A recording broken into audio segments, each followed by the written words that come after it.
1999ஆம் ஆண்டு ஆரம்பிக்கப்பட்டது தான் இந்த காஸ்பல் ஸ்பார்க் மினிஸ்ட்ரீஸ். இது சபை பாகுபாடற்ற மிஷனரி ஸ்தாபனமாகும். தற்போது 37 மிஷனரிகளை கொண்டு வட இந்தியாக்களில் தேவனுடைய ராஜ்யத்தின் சுவிசேஷத்தை செய்து கொண்டு வருகிறோம். இந்த ஊழியங்களுக்காக ஜெபித்துக் கொள்ளுங்கள். அநேக சபைகள் கட்டப்பட்டு கொண்டு வருகிறது. ஆண்டவர் கொடுத்த நல்ல தரிசனத்திற்காகவும் ஜெபம் பண்ணி கொள்ளுங்கள். கர்த்தர் உங்களுக்கு ஏவினால் கொடுத்து தாங்குங்கள். கர்த்தர் உங்களை ஆசீர்வதிப்பாராக.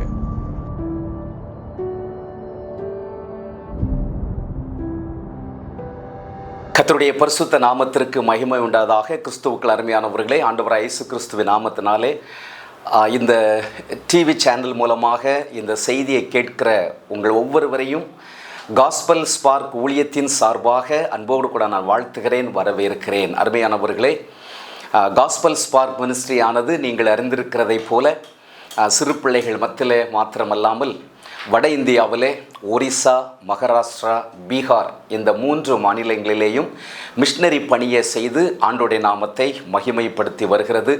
எங்களோடு கூட இணைந்து ஆண்டவருடைய ஊழியத்தை செய்கிற ஒவ்வொரு மிஷனரிகளுக்காக 39 மிஷனரிகளுக்காக நீங்கள் தொடர்ந்து ஜெபியுங்கள். ஆண்டவர் நம்முடைய இந்திய தேசத்தில் நமது மிஷனரிகளை கொண்டு பெரிய காரியங்களை ஆண்டவர் நடப்பிப்பாராக. அருமையான தேவனுடைய பிள்ளைகளே, வேதம் சொல்லுகிறது, பாவியான மனிதன் மிகுந்த நன்மையை கெடுப்பான், செத்த ஈ தைலக்காரனுடைய பரிமள தைலத்தை நாரி கெட்டுப்போக பண்ணும். பிரசங்கியில் 9ஆம் அதிகாரம் 18ஆம் வசனத்தினுடைய பின்பகுதி, அதே போல் 10ஆம் அதிகாரத்தினுடைய முதல் வசனத்தின் முன்பகுதி. ஸோ அதுதான் என்ன சொல்லுகிறது, பாவியான ஒருவன் மிகுந்த நன்மையை கெடுப்பான் என்றும், செத்த ஈக்கள் தைலக்காரனுடைய பரிமள தைலத்தை நாரி கெட்டுப்போக பண்ணுமா. ஒரு பாவியான ஒரு மனுஷனை ஒரு செத்துப்போன ஈக்கு ஒப்பிட்டு இங்கே வேதத்தில் சொல்லப்பட்டிருக்கிறது. நீங்கள் ஒரு வேளை டெஸ்ட் பண்ணி பார்த்தீங்கன்னா தெரியும், ஒரு 50 மில்லி இருக்கிற ஒரு பெர்ஃப்யூம், ஒரு தைலம் அல்லது ஒரு சென்ட், அதுக்குள்ள அதிக கான்சன்ட்ரேட்டடாக அந்த வாசனை அடைத்து வைக்கப்பட்டிருக்கிறது. நம்ம வீட்டை விட்டு வெளியே போகும் பொழுது அப்படி 2 ஒரு ஸ்ப்ரே அடிச்சுக்கிறோம். அதில் ஒரு சொட்டு கூட வராது. காற்றும் அந்த தைலமும் சேர்ந்து நம்ம மேலே தெளிக்கப்படுகிறது. அப்படி கொஞ்சம் நம்ம மேலே படும் பொழுதே எவ்வளோ ஒரு வாசனை வீசுகிறது. அந்த வாசனை பல மணி நேரங்கள் நீடித்திருக்கிறது. அப்படி என்றால் அந்த பாட்டில் அல்ல அந்த குப்பியில் இருக்கிற அந்த 100 தைலமும் கீழே கொட்டிச்சுன்னா எவ்வளோ வாசனை இருக்கும் இல்லை? அவ்வளோ வாசனையை அந்த சின்ன டப்பாக்குள்ளே அல்லது பாட்டிலில் அடைத்து வைக்கப்பட்டிருக்கிறது. அவ்வளவு வாசனை உள்ள அந்த குப்பிக்குள்ள அல்லது அந்த பாட்டிலில் ஒரே ஒரு சின்ன செத்த ஈ விழுந்துச்சுன்னா இவ்வளவு அந்த வாசனை நிறைந்த அந்த திரவியமும் மாறிவிடுகிறது. அது மாத்திரமல்ல, அந்த வாசனை போய் அது துர்நாற்றம் எடுக்க ஆரம்பித்து விடுகிறதா. அதே போல மிகுதியான நன்மைகளை ஒரு பாவியான மனுஷன் கெடுத்து விடுவான் என்று பிரசங்கி சொல்லுகிறதை பார்க்கிறோம். இந்த வேளையில் உங்களோடு கூட ஒரு பாவியான மனிதன் எப்படி மிகுந்த நன்மையை கெடுத்து போட்டான் அப்படி என்பதை அவனுடைய வாழ்க்கையின் முன்பகுதியையும் பின்பகுதியையும், அல்லது கிறிஸ்துவுக்கு முன்னால் எப்படி அவன் நன்மையை கெடுத்தான், ஒரு செத்த ஈயை போல இருந்து மிகுந்த நன்மையை அவன் கெடுத்து விட்டான் என்றும், கிறிஸ்துவுக்கு பின் அல்லது அவனுடைய வாழ்க்கையிலே கிறிஸ்து சந்தித்த பின் எப்படி அவனுடைய வாழ்க்கை ஆசீர்வாதமாக இருந்தது என்பதை குறித்தும் உங்களோடு கூட நான் பகிர்ந்து கொள்ளப் போகிறேன். ஒருவேளை நீங்கள் வீட்டில் அமர்ந்திருப்பீர்கள் என்றால் மார்க்கு சுவிசேஷம் 5ஆம் அதிகாரத்தை எடுத்து வைத்துக் கொள்ளுங்கள். நமக்கு மிகவும் பரிச்சயமான ஒரு பகுதி தான் இந்த பகுதி. லேகியோன் பிசாசு பிடித்தவன் என்று நம்ம ஈஸியாக சொல்லிவிட்டு கடந்து போய்விடுவோம். சின்ன பிள்ளைகளுக்கும் அப்படி தான் நம்ம கதை சொல்லியிருப்போம் சண்டே ஸ்கூலில். ஆனால் அவனுடைய வாழ்க்கையில் இருந்து இன்றைக்கு ஒரு 4 காரியங்களை நம்ம கற்றுக்கொள்ளப் போகிறோம். அருமையானவர்களே, முதலாவது பாருங்கள், இயேசு கிறிஸ்து அவரை தேடி செல்லுகிறார். நீங்களும் நானும் ஆராதிக்கிற நமது ஆண்டவராய் இயேசு கிறிஸ்து ஒரு மனிதனையும் அவர் புறம்பே தள்ளுகிற தேவன் அல்ல.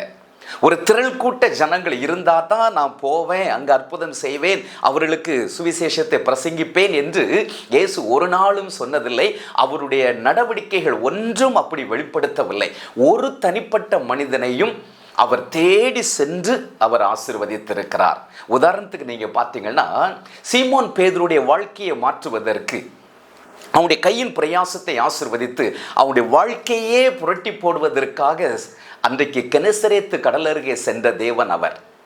அதே போல எல்லாருடைய வாழ்க்கையும் சீ என்று புறக்கணிக்கப்பட்ட ஒரு சகோதரி, சமாரிய ஸ்திரீ, அவளுடைய வாழ்க்கையை மாற்றுவதற்காக அன்றைக்கு அந்த மத்தியான வெயில் நேரத்தில் அந்த யாக்கோபுடைய கனச்சண்டையிலே அவளுக்காக காத்திருந்து அவளுடைய வாழ்க்கையை அவர் மாற்றினார். அப்படின்னா ஒரு தனிப்பட்ட ஒருவரையும் அவர் புறம்பே தள்ளுவதில்லை. இன்றைக்கு நீங்கள் தனிப்பட்ட விதத்தில் இருக்கலாம், மற்றவர்களை கைவிடப்பட்ட நிலைமையில் இருக்கலாம், ஏன் இந்த ஜனங்களைப் போல மற்றவர்கள் உங்களை புறம்பே தள்ளி இருக்கலாம்.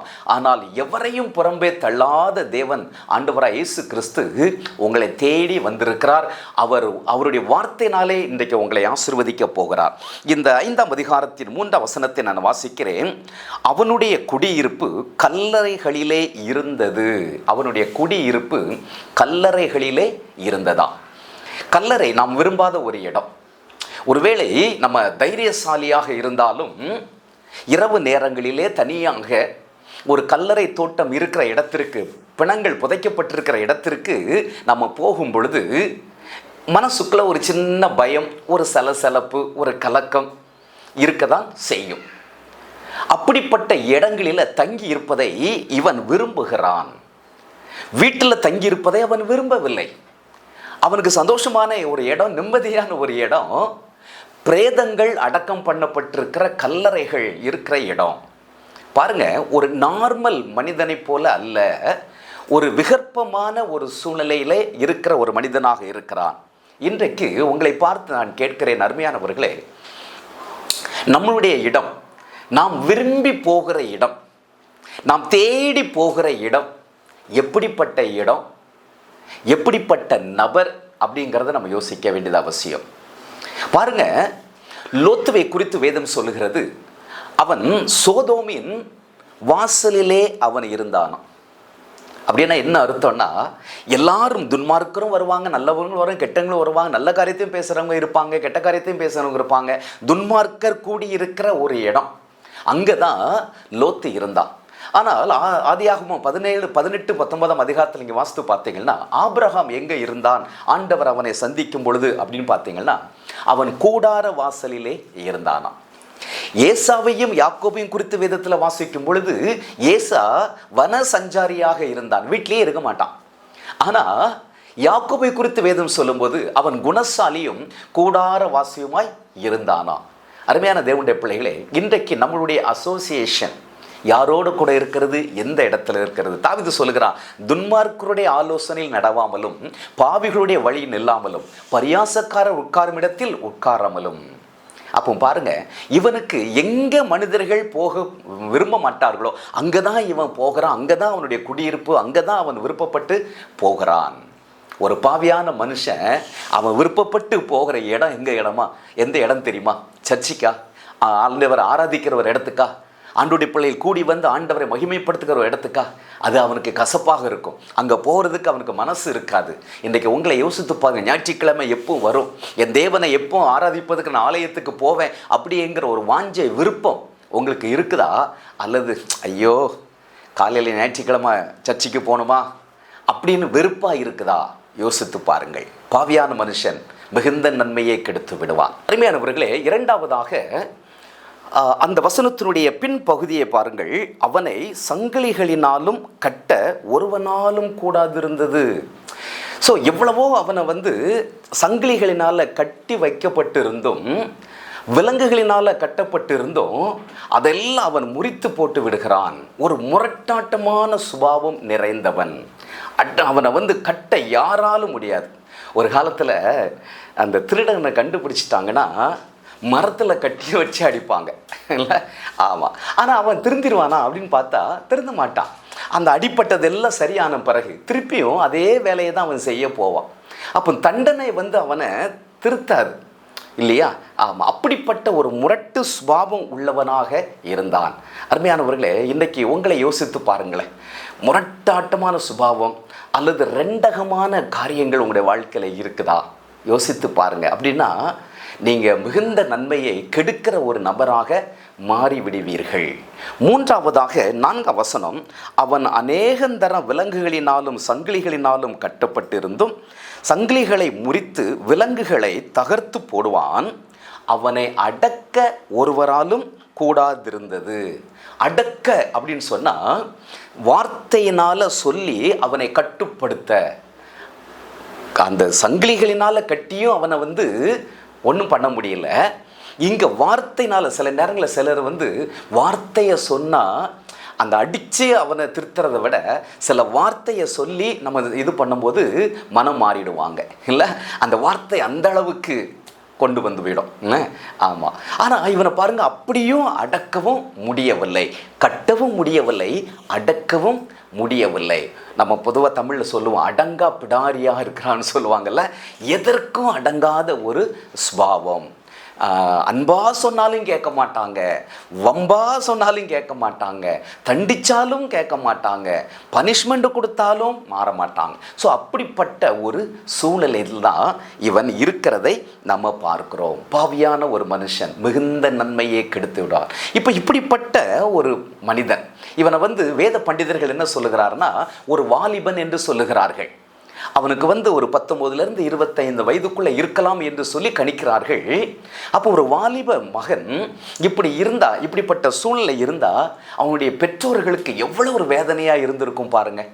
அவனை பெற்றெடுத்தவர்கள் எவ்வளோ வேதனை அனுபவித்திருப்பார்கள். அவங்க சொல்லாமல் இருந்திருப்பாங்களா? அவங்க தண்டிக்காமல் இருந்திருப்பாங்களா? எல்லாம் செய்து அவனுடைய வாழ்க்கையில் மாற்றத்தை பார்க்க முடியவில்லை. ஆகவே கை கழுவி விட்டதை போல அவனை விட்டுட்டாங்க. இப்போ பாருங்க, ஒரு காட்டுக்கழுதையை போல இஷ்டத்துக்கு அவன் எங்கே போகிறோமோ போகிற. அன்னைக்கு விட நிறைய வீட்டில் பிள்ளைகள் அப்படி தான். பெற்றோருக்கு அடங்க மாட்டாங்க, போதகர்களுக்கு அடங்க மாட்டாங்க, வெளியில் யார் என்ன சொன்னாலும் அடங்க மாட்டாங்க. ஸோ அப்படிப்பட்ட சுபாவம் உள்ளவர்கள் மிகுந்த நன்மையை கெடுத்து விடுவார்கள். அந்த நன்மை முதலாவது தங்களுடைய வீட்டில் இருக்கிற நன்மை, வீட்டில் இருக்கிற சமாதானம் போய்விடும், சந்தோஷம் போய்விடும்.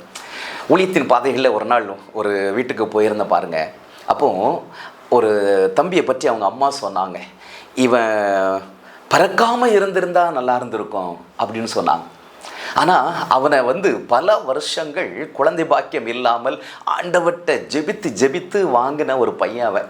ஆனால் இன்றைக்கு வாலிபனாக இருந்து கீழ்ப்படியாமல் அவன் இருப்பதை பார்த்து இவன் பிறக்காமல் இருந்தால் கூட நல்லா இருந்திருக்கும்னு சொல்லக்கூடிய அளவுக்கு, அப்படின்னா எவ்வளோ ஒரு வேதனை அந்த பெற்றோருக்கு இருந்திருக்கும். ஒருவேளை இந்த செய்தியை என் அன்பு சகோதர சகோதரிகளை பார்த்து கொண்டிருப்பீர்கள் என்றால், உங்களுடைய பெற்றோர்கள் உங்கள் நிமித்தம் சந்தோஷப்படுகிறார்களா? உங்கள் பெற்றோர்கள் உங்கள் நிமித்தம் வேதனைப்படுகிறார்களா?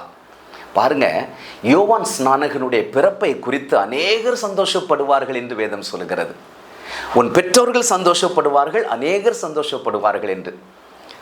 அதே போல நோவாவுடைய காலத்தில் வாழ்ந்த ஜனங்களை பார்த்து ஆண்டவர் என்ன சொன்னார்?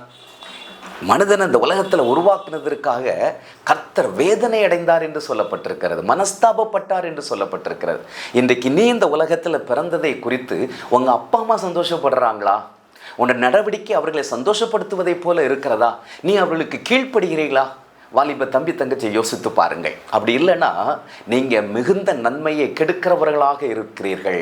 இன்றைக்கு நீங்கள் ஆண்டவர் சமூகத்தில் உங்களை ஒப்புக்கொடுங்க. ஆண்டவர் உங்களை நன்மையை கொண்டு வருகிறவர்களாக ஆண்டவர் மாற்றுவார்.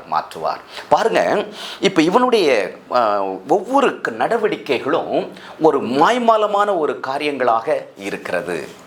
பாருங்க, அடுத்த வசனத்தை நீங்கள் வாசித்து பார்த்தீங்கன்னா, அவன் எப்பொழுதும் இரவும் பகலும் மலைகளிலும் கல்லறைகளிலும் இருந்து கூக்குரலிட்டு கல்லுகளினாலே தன்னை காயப்படுத்தி கொண்டிருந்தான். கல்லுகளினாலே தன்னை காயப்படுத்தி கொண்டிருந்தான் என்று வேதம் சொல்கிறது. ஒரு சுய புத்தி இருக்கிற ஒரு மனிதன் கல்லை எடுத்து தன்னையே காயப்படுத்தி கொள்ள முடியுமா? முடியவே முடியாதுல்ல. ஆமாம்.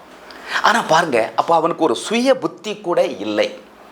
நம்ம இளைய குமாரனை குறித்து ஓமையில் நம்ம வாசிக்கிறோம். அந்த இளைய குமாரன் அப்பா விட்டு தூரம் போயிட்டான். துன்மார்க்கமாக அவன் ஜீவிக்கும் பொழுது அதுக்கு பிறகு அவன் கஷ்டத்தை அனுபவிக்கிறான். பசி பட்டினி, அங்கே வேலை கிடைக்கல, தன்னுடைய அப்பாட்ட திரும்பி போயிடலாம் நினைக்கும் பொழுது பைபிள் சொல்லுது அவன் புத்தி தெளிந்து என்று சொல்லப்பட்டிருக்கு. அப்போ இவ்வளோ நாளும் பாருங்க, அந்த புத்தி மயக்கத்தில் இருக்கிற இன்னைக்கு நிறைய பேர் அப்படிதான் இருக்கிறோம். அந்த பாவம் என்கிற அந்த காரியம் அவர்களை ஒரு புத்தி மயக்கத்திற்குள்ள கொண்டு சென்று விடுகிறது. தான் செய்கிறது இன்னது என்று அறியாமலேயே செய்கிறார்கள். தங்களையே கெடுத்துக் கொள்ளுகிறார்கள். தங்களுடைய ஒவ்வொரு நடவடிக்கைகளும் தங்களை காயப்படுத்துகிறது என்பதை அறியாமல் அதை செய்து கொண்டிருக்கிறார்கள். அன்றைக்கு அவன் கல்லை எடுத்து தன்னை காயப்படுத்தி கொண்டான். வெளிப்பிரகாரமான ஒரு காயம், தன்னையே காயப்படுத்தி கொண்டான். ஆனால் இன்றைக்கு இந்த கேரக்டர் அசாசினேஷன் என்று சொல்லுவார்கள் இல்லையா, தங்களுடைய குணங்களை, தங்களுடைய குணாதிசயங்களை சிதைக்கிற காரியங்களை இன்றைக்கு அநேகர் செய்து கொண்டிருக்கிறார்கள். தங்களையே காயப்படுத்தி கொண்டிருக்கிறார்கள். அது தங்களை காயப்படுத்துகிறது, தங்களுடைய கேரக்டரை காயப்படுத்துகிறது, தங்களுடைய எதிர்காலத்தை காயப்படுத்துகிறது, தங்களை சார்ந்திருக்கிறவர்களை காயப்படுத்துகிறது என்பதை அறியாமலேயே அதை செய்து கொண்டிருக்கிறார்கள். இன்றைக்கு நீங்கள் இப்படிப்பட்ட சூழ்நிலையில் இருக்கிறீங்களா? யோசித்து பாருங்கள். அருமையான தேவனுடைய பிள்ளைகளே, நம்மை நாமே பரிசோதித்து பார்க்கக்கூடிய ஒரு நல்ல அருமையான ஒரு மனிதனுடைய வாழ்க்கை. இயேசு அவனை தேடிதான் போகிறார். அவனுக்குள்ளே இருந்த அந்த அசுத்த ஆவிகளை அவர் துரத்துகிறார். அவனுடைய வாழ்க்கையில் ஒரு மாற்றம் வருகிறது. இன்றைக்கி அநேக வாலிப தம்பிமார் தங்கச்சிமார் சொல்லுவாங்க, எங்களால் இந்த உலகத்தில் உண்மையாக வாழ முடியலை, பரிசுத்தமாக வாழ முடியலை, நாங்கள் 2 வாழ்க்கை வாழ்வதற்கு பழகிட்டோம் அப்படின்னு சொல்கிறாங்க. அந்த டபுள் ஸ்டாண்டர்ட் லைஃப் வாழ்வதற்கு பழகிட்டோம், 2 வாழ்க்கை வாழ்வதற்கு பழகிட்டோம். ஆலயத்திற்கு வந்தால் போதகரை பார்த்தா, அப்பா அம்மாவை பார்த்தா எப்படி இருக்கணும் பழகிட்டோம். ஆனால் வெளியே போனால் திங்கக்கிழமையிலேருந்து சனிக்கிழமை வரைக்கும் அலுவலகத்தில் எப்படி இருக்கணும் பழகிட்டோம். இங்கே இருந்தால் பரிசுத்தமாக வாழணும் அப்படின்னு சொல்லி நடிக்க ஆரம்பிச்சிட்டோம். அங்கே போனால் அந்த உலகத்தோடு கூட சேர்ந்து, உலக மனிதரோடு கூட சேர்ந்து வாழ்வதற்கு பழகிட்டோம் அப்படின்னு சொல்லுவாங்க. இன்றைக்கு மாயமாலமான ஒரு வாழ்க்கை, மாய்மாலமான ஒரு வாழ்க்கை. அருமையான தேவனுடைய பிள்ளைகளை, ஆண்டோடைய பிள்ளைகள் எல்லா இடத்துலையும் ஒரே மாதிரி தான் இருக்க வேண்டியது அவசியம். அது வேலை சில இடத்துலையும் சரி, அல்லது நம்ம வீடுகளிலும் சரி, ஆலயத்திலும் சரி, எங்கே சென்றாலும் நாம் ஆண்டோடைய பிள்ளைகள் என்பதை இந்த உலகத்திற்கு நாம் எடுத்து காட்ட வேண்டியது அவசியம். அந்த விதத்திலே நம்முடைய செயல்பாடுகள், நம்முடைய ஆடை அலங்காரங்கள், நம்முடைய வார்த்தைகள், நம்முடைய நடவடிக்கைகள் எல்லாம் இருக்க வேண்டியது அவசியம். நம்முடைய வாழ்வின் மூலமாக கிறிஸ்துவை நாம் பிரதிபலிக்க அழைக்கப்பட்டிருக்கிறோம். மாய்மாலமான வாழ்க்கையை ஆண்டவர் விரும்புவதே இல்லை. அருமையானவர்களே, இந்த மாய்மாலத்தை குறித்ததான ஒரு காரியம் நமக்கு ஆதியாகமம் 6ஆம் அதிகாரத்தில் இருந்தே நோவாவுடைய சம்பவத்தை நம்ம வாசிக்க முடிகிறது. இந்த உலகத்தில் மனிதனை உருவாக்குவதற்காக தேவன் மனஸ்தாபப்பட்டார், வேதனைப்பட்டார். ஆனால் நோவாவுக்கோ கர்த்தருடைய கண்களிலே கிருபை கிடைத்தது அப்படின்னு சொல்லி பைபிள் சொல்லுது. அப்போ நோவாவை பாதுகாப்பதற்காக ஆண்டவர் ஒரு பெரிய திட்டத்தை ஏற்படுத்துகிறார். அந்த திட்டத்தை நோவாவுடைய கரத்தினாலே ஆண்டவர் நிறைவேற்றுகிறார். இந்த சம்பவம் நமக்கு நன்றாக தெரிந்துதான். பேழையை உருவாக்குகிறான். ஆண்டவர் சொன்னதுபடி மழை பெய்கிறது, ஆழத்தின் ஊற்றுக்கண்கள் எல்லாம் திறக்கிறது, பெரிய வெள்ளம் வருகிறது, ஜனங்கள் மடிந்து போகிறார்கள். இந்த உலகத்தில் ஆண்டவர் படைத்த அத்தனையும் ஆண்டு போகிறது. ஆனால் பேழைக்குள் இருந்த மிருகங்கள், பறவைகள், எல்லா உயிரினங்களும், நோவாவுடைய குடும்பமும் காக்கப்படுகிறதை நம்ம பார்க்கிறோம். இப்போ பைபிள் சொல்லுது, அந்த வெள்ளம் 150 நாள் பிரவாகித்து கொண்டு இருந்ததா. அதுக்கு பிறகு நாட்கள் போயிட்டே இருக்குது. நோவுக்கு எப்படியாவது வெளியே வரணும், இந்த உலகத்தை பார்க்கணும் அப்படின்னு ஒரு ஆசை இருந்திருக்கும் இல்லையா. 40 நாள் கழித்து நோவா என்ன பண்ணுறான், எப்படியாவது இன்ஃபர்மேஷன் கிடைக்கணும், ஒரு பாசிட்டிவ் இன்ஃபர்மேஷன் கிடைக்கணும் அப்படின்னு சொல்லி ஒரு காகத்தை வெளியே விடுகிறான். மேல்தட்டை திறந்து காக்கா வெளியே விடுகிறான். வேதம் சொல்லுகிறது, அந்த காக்கா போவதும் வருவதுமாக இருந்ததா. 8ஆம் அதிகாரம் 7ஆம் வசனத்தை வாசித்தீங்கன்னா, அது போவதும் வருவதுமாக இருக்கிறது. என்ன நோக்கத்துக்காக காக்கா வெளியே விட்டானோ அந்த நோக்கம் நிறைவேறலை. அது எந்த நல்ல இன்ஃபர்மேஷனும் கொண்டு வரல. அப்புறம் ஒரு புறாவை விடுகிறார். அந்த புறாவை குறித்து வேதம் சொல்லுகிறது, உள்ளங்கால் வைத்து இளைப்பாறுவதற்கு இடம் காணாமல் அவனிடம் அது திரும்பி வந்து விடுகிறது. அப்போ நீங்க பாருங்க, ஒரு காகம், ஒரு புறா, காகத்துக்கும் புறாவுக்கும் இயற்கையான உள்ள வித்தியாசத்தை நீங்கள் பார்த்தீங்கன்னா, காக்கா இந்த இடத்துல இருந்துன்னா சு அப்படின்னு சொன்னால் கான்னு சொல்லி 10 அடி தள்ளி போய் உட்காந்துக்கிறோம். அது தொடர்ச்சியாக பறக்காது. ஆனால் ஒரு புறா அப்படி அல்ல. புறாவுடைய சுபாவம் பார்த்தீங்கன்னா, பல மணி நேரம் அல்லது பல நாட்கள் தூங்காமல், உட்காராமல், சாப்பிடாமல் அது பறக்கக்கூடிய தன்மை வாய்ந்தது. 1000 மைல், அதாவது 1500 கிலோமீட்டர் ஒரே நேரத்தில் பறக்கக்கூடியதான். கண்டம் விட்டு கண்டம் போகக்கூடிய ஒரு தன்மை உடையது புறா. அப்படிப்பட்ட பறக்கக்கூடிய ஒரு புறாவுக்கு உள்ளங்கால் வைத்து இளைப்பாறுவதற்கு இடம் காணாமல் பேழைக்குள் திரும்பி வந்து விடுகிறது. 10 அடி பறந்து உட்காருகிற ஒரு காகத்திற்கு எங்கேயோ உட்கார்றதுக்கு இடம் இருக்கு, போயிட்டு போயிட்டு வருது. என்ன நடக்குது அப்படின்னு சொன்னால், அருமையானவர்களே, இந்த முழு உலகமும் ஜலத்தினால் அழிக்கப்பட்ட உடனே விலங்குகள், பறவைகள், எல்லா ஜீவ ஜந்துக்களும் செத்து அது தண்ணியில் மதந்து கொண்டே இருக்கிறது. செத்த சடலத்தை சாப்பிடுது அப்படின்னு சொன்னால் காக்காவுக்கு ரொம்ப இஷ்டம் இல்லையா? ஆனால் புறாவை பாருங்க, அதோடைய சுபாவம் என்னன்னா, அசிங்கமான ஒரு இடத்துல உட்காராது. நம்ம வீட்டில் புறா வளர்த்தா கூட நம்ம கத்தணும் அப்படின்னு சொன்னால், சத்தமாக பேசினா கூட உடனே ரெக்கையை அடிச்சுட்டு பறக்க இருக்கும். அப்போ ஒரு ஒரு ப்ளசண்ட்டான இடத்துல தான் புறா இருக்கும். ஆனால் காக்கா அப்படி இல்லை. அதே போல் புறா உட்கார்கிற இடம் ஒரு சுத்தமான ஒரு இடமாக இருக்கும். ஆகவே பாருங்க, இந்த அசிங்கத்தில் போய் உட்காருவதற்கு புறாவுக்கு முடியல, உள்ளங்கால் வைத்து இளைப்பாறுவதற்கு இடம் இல்லை, பேழைக்குள் வந்து விடுகிறது. ஆனால் இந்த காக்கா பேழையிலிருந்து பசிக்கும் போது வெளியே போயிட்டு நல்ல செத்த சடலத்தை சாப்பிட்டு விட்டு நல்ல பிள்ளைய போல உள்ள வந்துடுது. திருப்பி பசி எடுத்த உடனே வெளியே போகுது, உலகத்துக்குள்ளே போகுது, சாப்பிடுது, நல்ல பிள்ளையாகட்டும் உள்ளே வந்துடுது. பொதுவாக அந்த பேழைக்கு வந்து ரட்சிப்பு என்னும் பேழை என்று சொல்லுவார்கள், சபைக்கு ஒப்பிட்டு பேழையை சொல்லுவார்கள். அப்போ ஒரு சபை என்கிற பேழைக்குள்ளே இருக்கிற நீங்களும் நானும் எப்படி இருக்கிறோம்?